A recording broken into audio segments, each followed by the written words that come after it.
Some forests feel alive, not with animals, not with wind, but with something older, something patient, something that waits.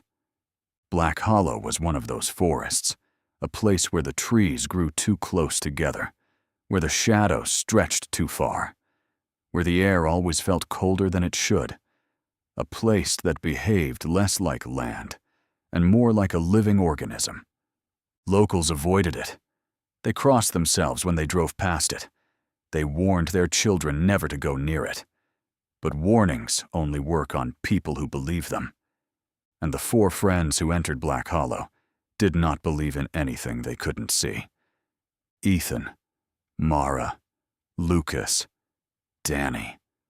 They had grown up together, shared secrets, shared heartbreaks, shared dreams. They didn't know it yet, but they were walking into a place that would study them, a place that would catalog them, a place that would not let them go. They entered the forest just before dusk. The sky was a dull gray. The air was unnaturally still, still in a way that suggested pressure, like the forest was holding its breath. Ethan joked that the forest looked like something out of a horror movie. Mara rolled her eyes. Lucas laughed. Dani didn't. She kept glancing over her shoulder, not like she was scared, but like she was recognizing something, as if the forest was familiar in a way she couldn't explain. When Ethan asked what was wrong, she shook her head. "Nothing," she said, but her voice trembled like a wire under tension. They walked deeper. The trees grew taller, the shadows grew longer, and the silence grew heavier. It wasn't the silence of nature. It was the silence of absence. A vacuum, a missing layer of sound that should have been there. No birds, no insects, no wind, just their footsteps, and something else. Something faint. Something like a whisper dragged across stone. They told themselves it was the wind, but there was no wind. They set up camp near an old stone well, covered in moss, cracked, ancient. The stones were worn smooth in a way that suggested handling, as if fingers had traced them for centuries. Lucas leaned over the edge and shined his flashlight down. The beam didn't reach the bottom. He said it felt like the well was staring back. Mara told him to stop being dramatic, but she didn't look at the well again. That night, the forest felt wrong. The air felt thick, heavy, like it was pressing against their skin, like the atmosphere itself had weight. They sat around the fire, pretending everything was normal. But Dani kept staring into the trees. Her pupils were dilated, her breathing shallow, her posture rigid, like prey listening for a predator. "Do you hear that?" she whispered. At first there was nothing, just the crackle of the fire. Then, a sound. Soft, slow, deliberate. Footsteps, human footsteps, moving in a circle around their camp, measured, consistent, as if pacing. Ethan stood up, shined his flashlight into the trees. Nothing. But the footsteps continued, just out of sight, just out of reach. Lucas called out, "Who's there?" The footsteps stopped. The forest went silent again. Too silent. A silence that felt engineered. They should have left. They should have run. But fear is easier to deny than admit, and none of them wanted to be the first to say it. They went to sleep in their tents. The fire burned low. The forest watched. Sometime after midnight, Mara woke up. She didn't know why. She just felt wrong, like something had shifted inside the air. The tent was freezing.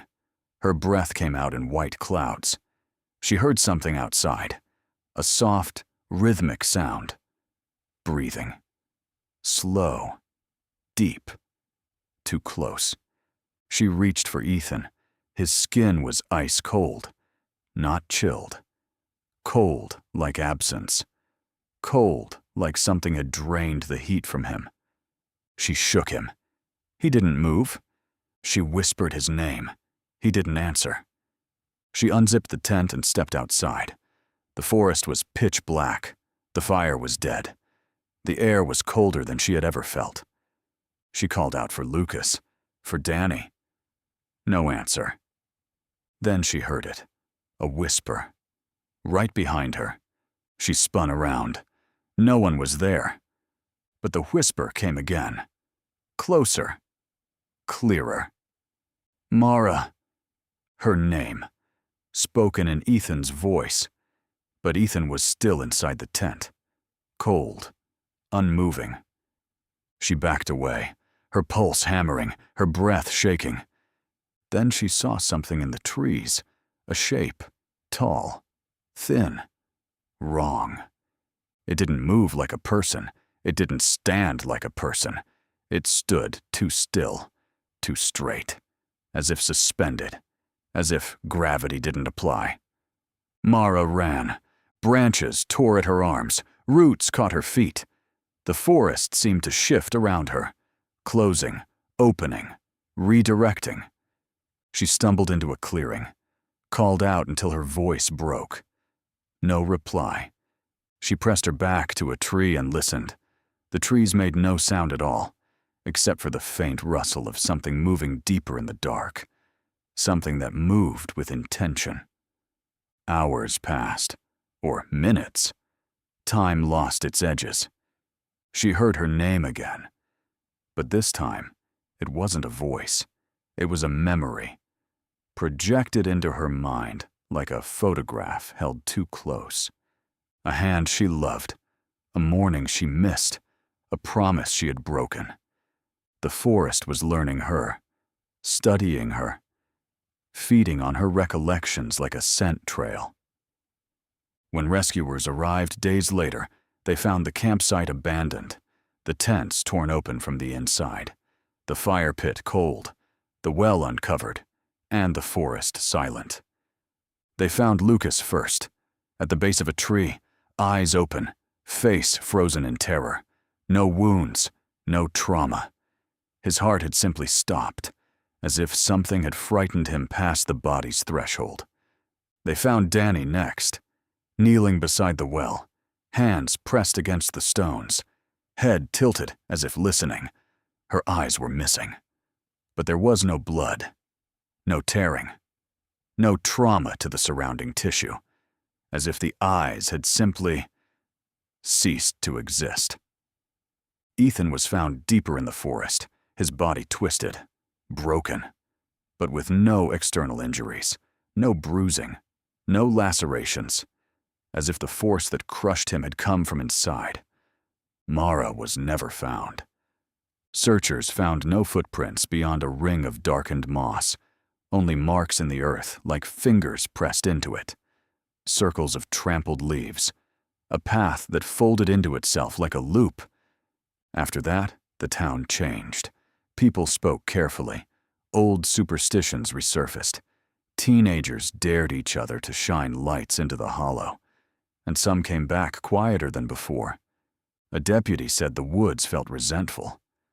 Like it noticed us, he whispered. Like it didn't like what we asked of it. Stories spread. A dog refusing to cross a line of roots. Lights moving against the wind. A teenager hearing her mother's voice at the well and forgetting how she got back to the road. There were scientific theories, gases, panic, confusion. But they do not explain missing eyes without blood, or bodies crushed from the inside, or a person who simply ceases to exist where the map ends. A volunteer said the sound near the well changed. Your voice comes back wrong, she said, like an echo that learned you. Another man said the trees learn the shape of your grief. They call you by what you're missing, he said. They practice your sorrow until it fits their mouth. Over time, the well became a mouth in the stories, a throat, a thing that swallowed sound, and people who trusted sound. Some nights, people say you can hear calling from the hollow, patient, measured, like something counting, like something waiting for the right name to answer. If you listen too long, you begin to respond. I think of Mara sometimes, alone in the dark, listening to the hollow like someone memorizing a hymn, her mind searching for reasons, and finding the patient voice instead. A forest that learns you, a place that waits, a hunger that never ends. Black Hollow is still there, still watching, still listening, still remembering, and it remembers everyone who enters.